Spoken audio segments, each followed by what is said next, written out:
Hello students.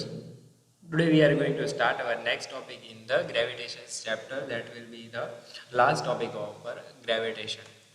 Okay, but before we starting the next topic, let us take a brief preview on the previous lecture. पिछले lecture में हम लोगों ने क्या क्या देखा था कि ग्रेविटेशन जो है वो क्या है, ग्रेविटेशन फोर्स क्या है, ग्रेविटी क्या है, universal law of gravitation study कर लिया था हम लोगों ने.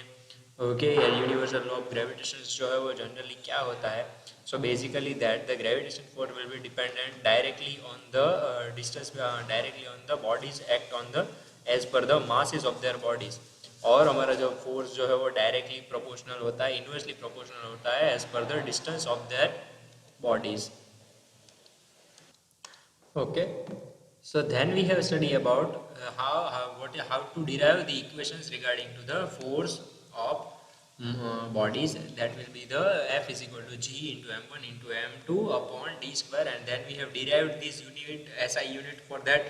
Okay, generally this is the unit called as the what is the gravitation unit, it is the Newton meter square upon kilogram square. Okay,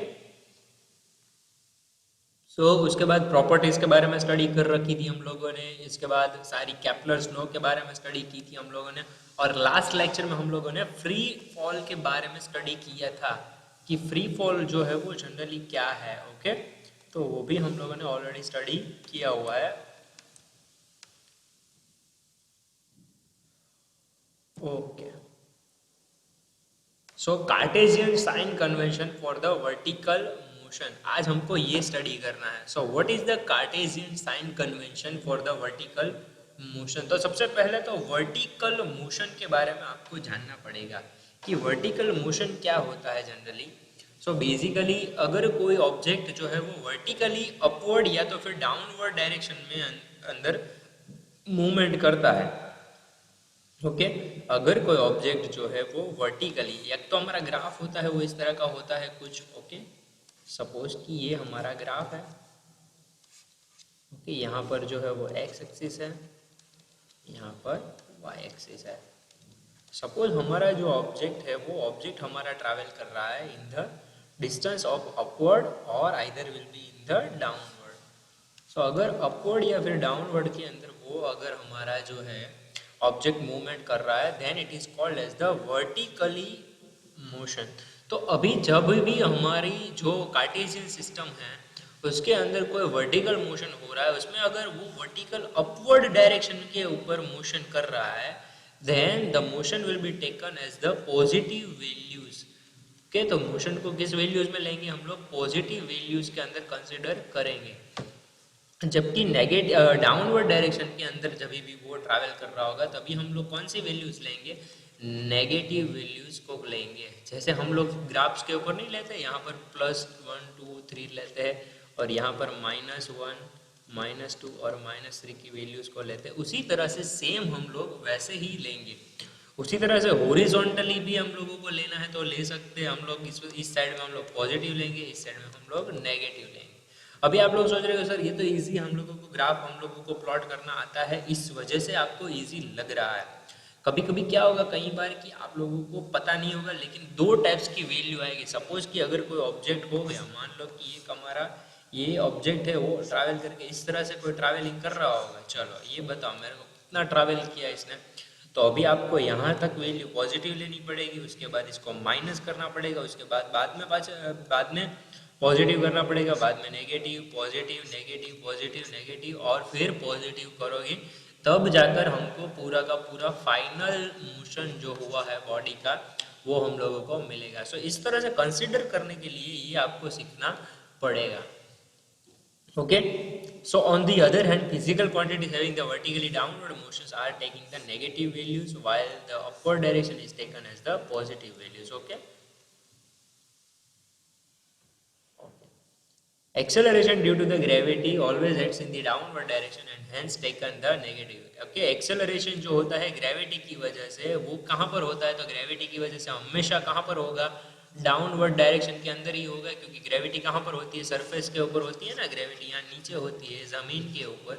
तो इस वजह से हमारा जब भी मोशन ग्रेविटी की वजह से होगा तो always we have to take the acceleration value will be negative because of the gravity. क्योंकि डाउनवर्ड होगा, ऑब्वियस है ना, कंपल्सरी है।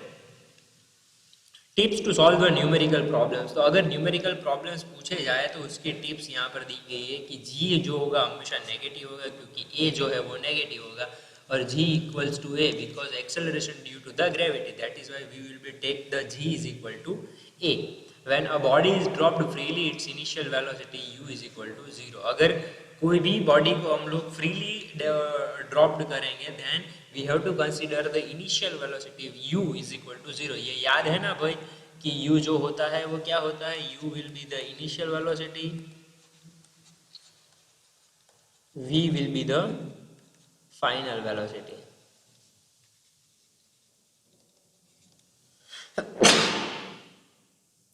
ओके, वैसे ही जो h है वो हमारी हाइट है ऑब्जेक्ट की, या तो फिर जो डिस्टेंस ट्रैवल किया गया है वो है, और g जो है वो हमारा एक्सेलरेशन है। तो ये सारी बेसिक चीज़ें हैं जो आपको पता होनी चाहिए। जो पिछले लेक्चर यानी कि सबसे पहला जो चैप्टर स्टार्ट किया था हमने स्टैंडर्ड के अंदर मोशन वाला, वो अगर आप लोग प्रॉपरली स्टडी करोगे तो वो आपको प्रॉपरली आ जाएगा। When the body is thrown vertically upward, its final velocity becomes zero at the maximum height. तो जब भी कोई बॉडी है वो अगर ऊपर की ओर पहुंच गई मैक्सिमम डिस्टेंस के ऊपर, तब हम लोग फाइनल वेलोसिटी को क्या कंसीडर कर सकते हैं, जीरो कंसीडर कर सकते हैं, यानी कि v को क्या करेंगे, फाइनल वेलोसिटी को जीरो। जब भी वो मैक्सिमम हाइट तक पहुंच जाएगी तब की बात कर रहा हूँ। Okay, the time taken by the body of a rise to highest point is equal to the time takes to fall from the same height। अगर हमको टाइम कंसीडर करना है तो हम टाइम को कैसे कंसीडर कर सकते हैं, जनरली पूरा का पूरा जो डिस्टेंस कवर होने के लिए टाइम लगा है ऊपर से नीचे आने के लिए या तो नीचे से ऊपर जाने के लिए मैक्सिमम हाइट तक, उसको हम लोग किस में कंसीडर कर सकते हैं, उसके लिए जो टाइम लगा है उसके अंदर। Okay okay, then we have to study about the mass. So what is basically a mass, that the mass is a body of is a quantity of body of matter contained in it। okay, तो जो कोई भी body है वो जितना अपने अंदर समाये हुए कोई भी चीज़ है उसको हम लोग क्या बोलेंगे, मास बोलेंगे। अब आप लोग देखोगे यहाँ पर कि मास और वेट के अंदर, यहाँ से मैं ये कलर चेंज कर देता हूँ, यहाँ से आप लोग देखोगे कि मास और वेट जो है वो दोनों डिफरेंट किस तरह से है। ओके, ये हमारा टॉपिक है। फिर हम लोग देखेंगे कि थ्रस्ट और प्रेशर जो है वो क्या होते हैं। थ्रस्ट और प्रेशर जनरली हमारे 8th स्टैंडर्ड के अंदर ऑलरेडी आ गए हैं। ओके, फिर भी हम लोग देखेंगे। ओके, सो मास जो है वो पूरा का पूरा बॉडी जो है उसने जो पोर्शन कंटेन किया हुआ है, ओके, उसके पास जितना पूरा का पूरा चीज़ है, ओके, उसको हम लोग किस में कंसिडर करेंगे, मास को कंसिडर करेंगे। और जो मास ग्रेविटी की वजह से है, ओके, जो किसके ऊपर डिपेंडेंट है, due to the gravity, mass due to the gravity, it is called as the weight. Okay, mass of a body is measured, ये डेफिनेशन बहुत ही इंपॉर्टेंट है, बहुत ही इंपॉर्टेंट है। हाँ भाई, ये लर्न करनी है आप लोगों को, पूरी डेफिनेशन है।